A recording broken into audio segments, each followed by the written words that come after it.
Om Namo Bhagavate Vasudevaya. Om Namo Bhagavate Vasudevaya. Om Namo Bhagavate Vasudevaya.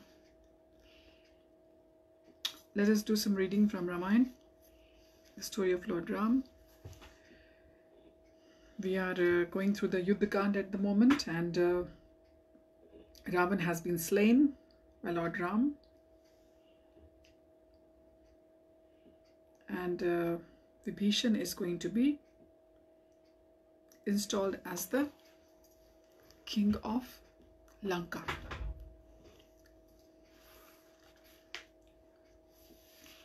Lakshman performed the installation ceremony strictly according to Vedic injunctions. All of Lanka's citizens came to the sacrificial arena with the presentations of auspicious articles. After receiving these gifts, Vibhishan offered them to Ram. Ram then told Hanuman, "Please go and find out how Sita is. Inform her that I have killed Ravan and return here with any message she may have for me." Hanuman then went to the Ashok grove and found the grief-stricken Sita still surrounded by hideous Rakshasis standing meekly before her. Hanuman said, "Your husband has sent me here to give you the following message. After many sleepless months, I have fulfilled my vow to rescue you. Now that your oppressor, the king of the Rakshasas, is dead, you may give up your anxiety." Hearing the news of Ravan's death, the Ram's well-being, Sita became so overwhelmed with joy that she could not speak for some time. When Hanuman asked her why she did not make any reply, she said, "I can hardly speak because I am so elated. O Hanuman, that you have told me is unlimitedly more valuable than any amount of gold or jewels." With folded hands, Hanuman suggested, "If you so desire, I can kill all these hideous Rakshasis who have tortured you for so long. Indeed, I would take great pleasure in avenging all the suffering you have to undergo. I simply wait for your permission." The compassionate Sita replied, "They are only foolish maidservants who were compelled to carry out the orders of their kings. However, or whatever I have suffered was due to my own past misdeeds. These Rakshasi women were only acting as an instrument in the hands of destiny." So this is a very powerful instruction for all of us as well. "O Hanuman, perhaps you have heard this. A great man never takes into account the offenses that are committed against him by another person. Indeed, he vows at all costs not to return evil with evil. Once there was a hunter who was being chased by a tiger. While trying to escape, he climbed up into a big tree. However, high up in the branches of the tree, a bear was perched, relaxing. Upon seeing the bear, the tiger so called to him and said, 'This hunter is our common enemy. You should push him out of the tree so that I can eat him.' The bear, however, replied, 'Because this hunter has taken shelter of my home, I will not do anything to harm him.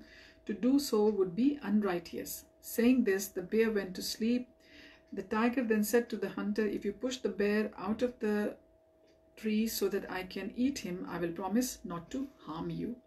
Swayed by tiger's words, the hunter pushed the sleeping bear. However, as he was falling, the bear grabbed another branch and saved him. The tiger said to the bear, 'Since this hunter tried to kill you, you should retaliate by pushing him out of the tree.' But even though the tiger appealed to the bear like this repeatedly, the bear refused, saying, 'A great person never takes into account the sins of a person who has offended him. Instead, at all costs, he keeps his vow never to return evil for evil, knowing that good conduct is the ornament of virtuous persons.' Being thus admonished, Hanuman asked Sita if she had a message to give Ram. She replied, 'My only words are this. I long to see my dear husband, who is known to be always affectionate to his unalloyed devotees.' Hanuman said, 'Be assured that you will see Ram and Lakshman this very day. Please allow me to leave so that I may deliver your message without delay.' Hanuman returned to Ram and related Sita's message. He urged Ram to meet with Sita, saying, 'Because she has suffered so much, always longing to see you, please go to the Ashoka grove at once.' When Ram heard this appeal, tears came to his eyes.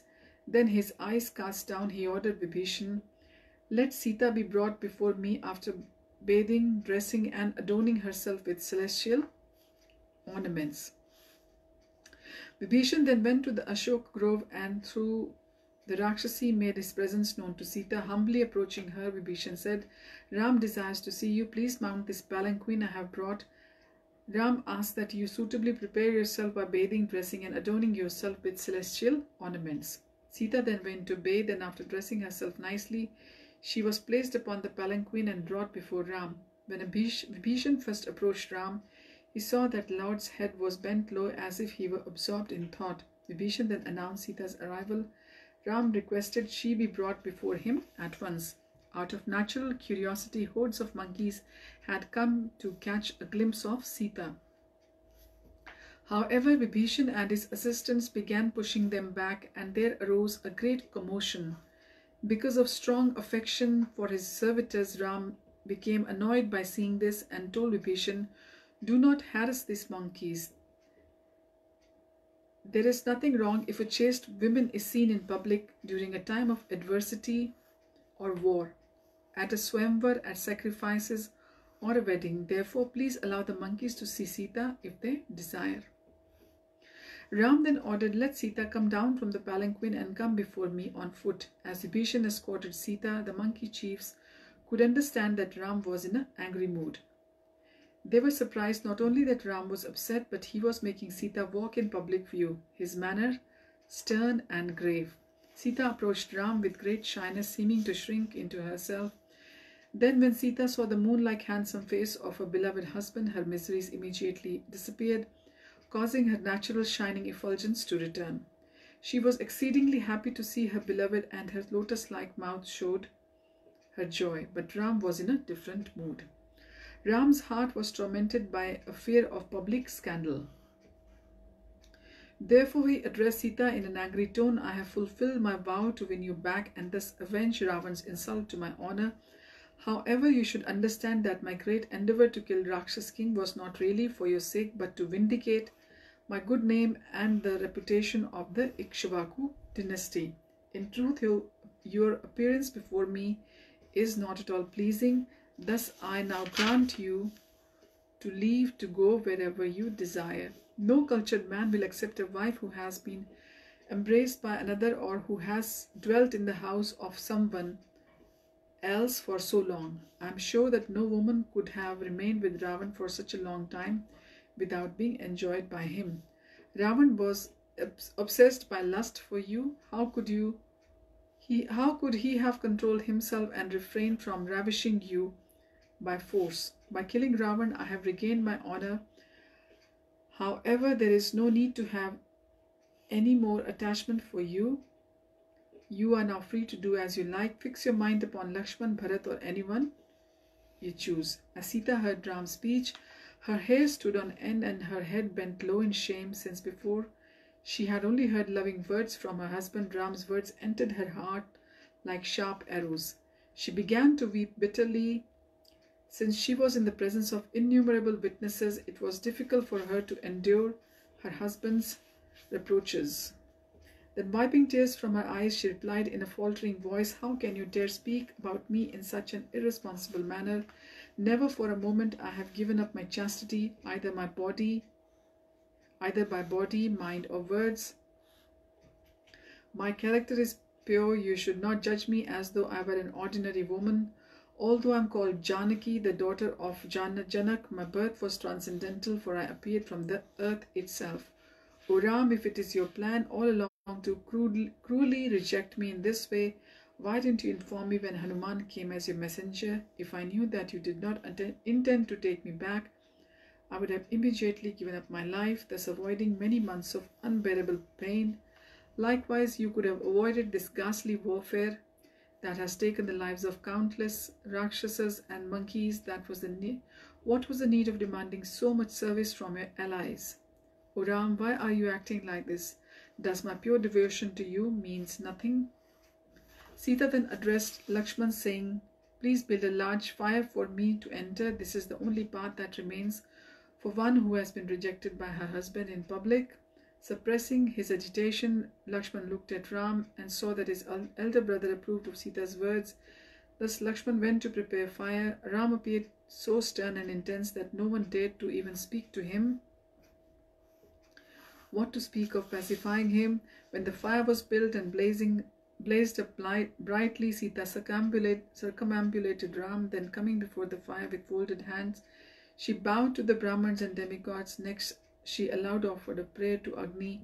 O God of fire, because my heart has never turned away from Ram, please grant me protection.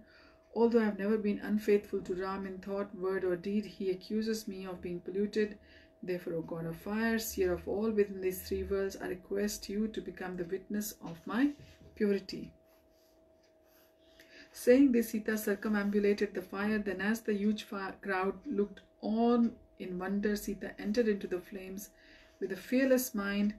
Within the blazing fire, Sita, who was adorned with dazzling gold ornaments, shone with wonderful golden effulgence. As soon as Sita entered the fire, all the women present screamed with horror, and a cry of anguish arose from the assembled monkeys and rakshasas. In the midst of great wailing, Ram appeared to become thoughtful. Meanwhile, the chief demigods appeared before him, riding upon their celestial vehicles. As Ram stood before them with folded hands, the demigods, headed by Lord Brahma and Shiva, said, O Supreme Personality of Godhead, Lord Ramchandra, we are pained to see you are neglecting your eternal consort, Mother Sita. You are the creator of the universe and the Lord of all demigods. Why do you ignore your divinity and reject Sita as though you were a common man?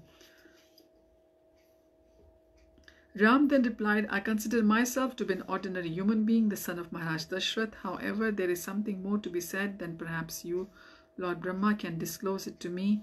Lord Brahma said, My dear Lord Ram, you are directly Lord Narayan himself, and thus you are identical with all forms of Narayan. You are plenary expansion of Lord Krishna, the original Supreme Personality of Godhead.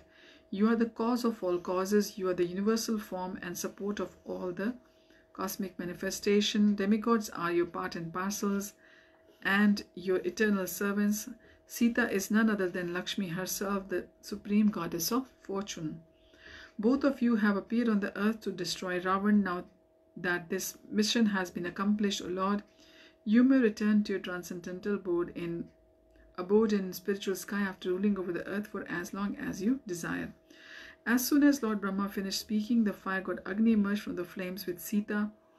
As Agni presented Sita before Ram, everyone could see how her body, bright red dress, ornaments and hair showed no sign of even being slightly burned. In his capacity as universal witness, Agni announced, O Ram, here is your dear wife Sita. She is devoid of even the smallest tinge of sin. Sita was never the slightest bit unfaithful to you by mind, word, or glance, what to speak of any action. Therefore, my dear Ram, you must accept Sita without reservation, giving up your harsh words and demeanor. Ram was pleased to hear Agni's testimony, and as tears of joy fell from his eyes, he replied, O Agni, it was necessary for Sita to undergo this trial by fire just to convince the masses of her spotless purity. If I had prevented her from entering the fire, people would have criticized me for accepting her without first proving her chastity. They would have concluded that I was simply motivated by lust. In truth, I already knew of Sita's chastity, and Ravan could never pollute her. She is always fully protected by the power of righteousness. It was only to prove Sita's chastity to the world that I appeared to neglect her. Indeed, Sita is not different from me, for she is directly my internal potency. Just as sunlight, being non-different from the sun, is inseparable from the sun, so too there is no possibility of my being separated from Sita. Srila Prabhupada explains and comments regarding this. It was actually impossible for Ravan to take away Sita. The form of Sita taken by Ravan was an illusory representation of Mother Sita, Maya Sita. When Sita was tested in fire, this Maya Sita was burnt, and the real Sita came out of the fire. A further understanding to be derived from this example is that a woman, however powerful she may be in the material world, must be given protection, for as soon as she is unprotected, she will be exploited by Rakshasas like Ravan. Before Mother Sita was married to Lord Ramchandra, she was protected by her father, and when she was married, she was protected by her husband. Therefore, the conclusion is that a woman should always be protected. According to Vedic rule, there is no scope for a woman's being independent, for a woman cannot protect herself independently. Ram felt great transcendental bliss in being reunited with Sita. His pastimes are all manifestations of his internal potency, enacted for the purpose of relishing spiritual exchanges. Lord Shiva then embraced Ram, saying, "My dear Lord, by slaying the incomparably powerful Ravan, you have performed a wonderful feat that will be glorified throughout the three worlds until the time of dissolution." Pointing to the sky, Lord Shiva said, "O Ram, see how your father is waiting there, seated upon his celestial chariot. Having been delivered by your mercy, he now resides on Indra's planet. Go quickly with Lakshman and be reunited with Maharaj Dashrath, for he has come here just to see you." Ram and Lakshman went and bowed down before their father, feeling extremely delighted. Maharaj Dashrath took Ram upon his lap and said, "My residence in heaven does not give me real pleasure. O Ram, only now that I am able to see you do I feel happy. All along, Kaikeyi's words demanding your exile remained imprinted upon my heart. Now that your period of banishment has come to an end, I feel somewhat relieved. However, I still yearn to see you return to Ayodhya and be installed as Emperor of the world after being reunited with Bharat. I can now understand that you are the Supreme Lord Vishnu himself, and that you have descended upon the earth just to vanquish Ravan." Ram replied, "My dear father, I too feel greatly relieved that my exile has come to an end. My mission is accomplished. However, I have one request to make of you. Please withdraw your harsh words spoken at the time of my banishment, disowning Kaikeyi and Bharat." Maharaj Dashrath readily consented, saying, "Let it be so," and then fondly embraced Lakshman and declared, "My dear son, because of the dedicated service you have rendered to Ram, I am eternally indebted to you. Please know that your elder brother is directly the Supreme Personality of Godhead, appearing in human form for the welfare of the world. He is worshipable even by the greatest of demigods, what to speak of ourselves." Maharaj Dashrath then told Sita, "Please bear no grudge toward Ram for having tested your purity. Know that your remarkable behavior will earn you a place in the history as the most glorious woman the world has ever seen." Having thus spoken, Maharaj Dashrath mounted his celestial chariot and ascended towards heaven. As Ram stood with folded hands, Indra said, "My audience can never go in vain. Thus I wish you to take benediction from me." Ram was pleased to hear Indra's statement and thus requested, "O King of Celestials, please bring back to life all the monkey warriors who died in my service. Additionally, let all the trees in the places where these heroes dwell become full of fruits, even when out of season." Indra replied, "Although this boon is very difficult even for me to grant, I shall happily do so." Just then all the monkeys who had died in the battle began to rise up from the ground, their wounds completely healed. It seemed to them as if they were awakening from a long sleep. However, when they saw Ram and all the demigods before them, the monkeys could understand that they had got their lost lives back, and thus felt supremely delighted. Okay, we will continue from here onwards next time, our reading of Ramayana. So, it's nice to hear that the battle has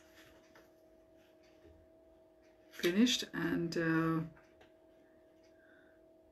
Ramchandra ji will be soon heading towards Ayodhya. Thank you for joining. I wish you all a very happy week ahead. Hari Om Tat Sat, Hare Krishna.